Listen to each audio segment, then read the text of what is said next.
Welcome to Chef Throwdown, where our General Mills chefs showcase their culinary skills with creative takes on the latest food trends to help you win big with your customers. Family recipes are some of the best. This time our chefs go into their sweet memories to bring us some of the childhood desserts they grew up with or that they've made their own. Chef Gilles creates Charlotte au chocolat.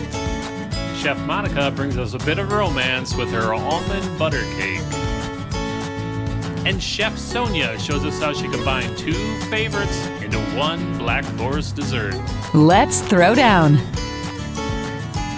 All right, today I'm going to show you how to make one of my favorite desserts, a Charlotte au chocolat. It's dear to my heart because it's something that reminds me of my childhood, and I've been able to create a very easy way to make it using our Pillsbury raspberry and white chocolate scone. I simply baked it in a loaf and then made a biscotti out of it. The next step is super simple. I just dip it in some raspberry jam and put it at the outside of a cake pan right here. As you can see, I just put it on the outside.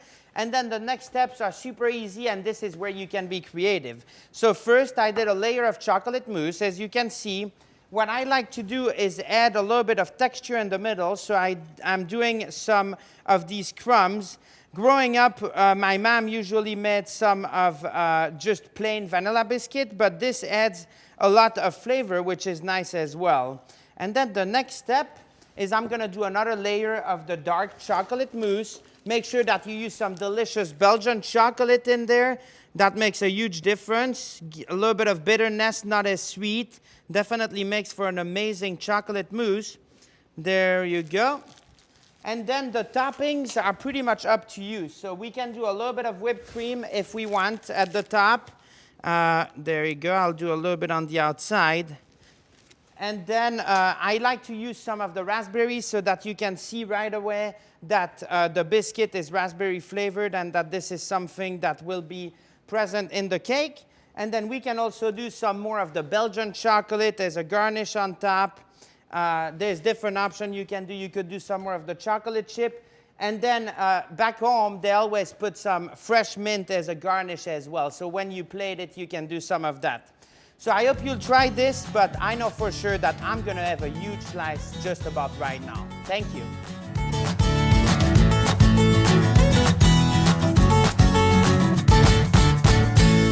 I am from Kentucky. My family's farm is in the heart of Kentucky. We were 7 miles from where Nancy, Abraham Lincoln's mother, was born. I grew up going to the Lincoln Homestead State Park and played there as a child, but I never knew about Abraham Lincoln's favorite cake until I picked up this cookbook. Marion Flexner is a well-known Kentucky food editor, and I discovered that apparently Mary Todd prepared this white almond cake for Abraham Lincoln in their courtship, and he absolutely adored it. So that seemed like a good reason for me to make it for my own wedding.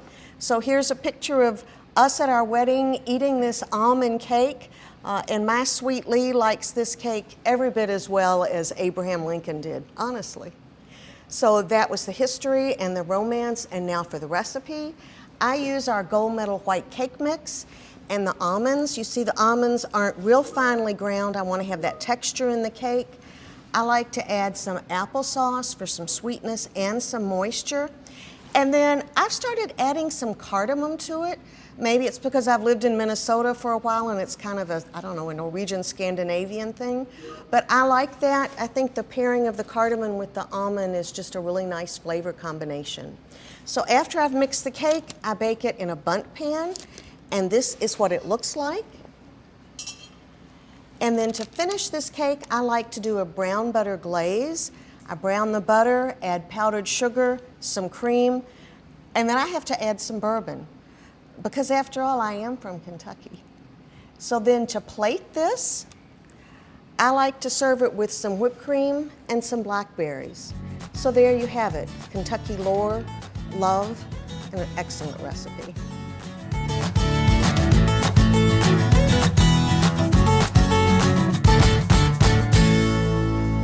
Today I'm going to talk about family favorites. favorites, and my family favorite is Black Forest cherry cake. So I want to get you and show you my vibe on that. So the first part is we actually take cake mix, we put it in a sprayed muffin tin, cover it with parchment, another pan, and it's actually going to steam the cake.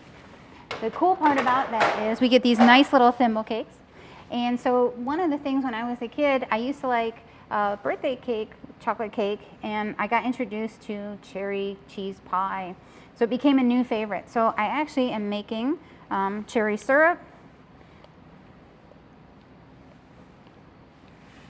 And some of the things that you have to have with the Black Forest cherry cake, you just have to have whipped cream, cherries, and chocolate. So we're going to give a little vibe there.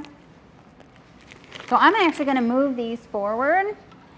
And so one of the cool parts was, you know, with the birthday, I actually really liked the cherry cake or the chocolate cake, but I also really liked the cherry. So my mom said, did you know that you could actually have both of them? And so she taught me about the German chocolate or the chocolate cherry cake. And so with the Black Forest cake, we actually went and put the different containers on there. And we're going to give it one more set of topping. And we're going to top it off with some shaved chocolate today too. But we'll give you one down the center. And here's some more yum. So on my birthdays, this is my new favorite. Hopefully it'll be your favorite too. Thanks.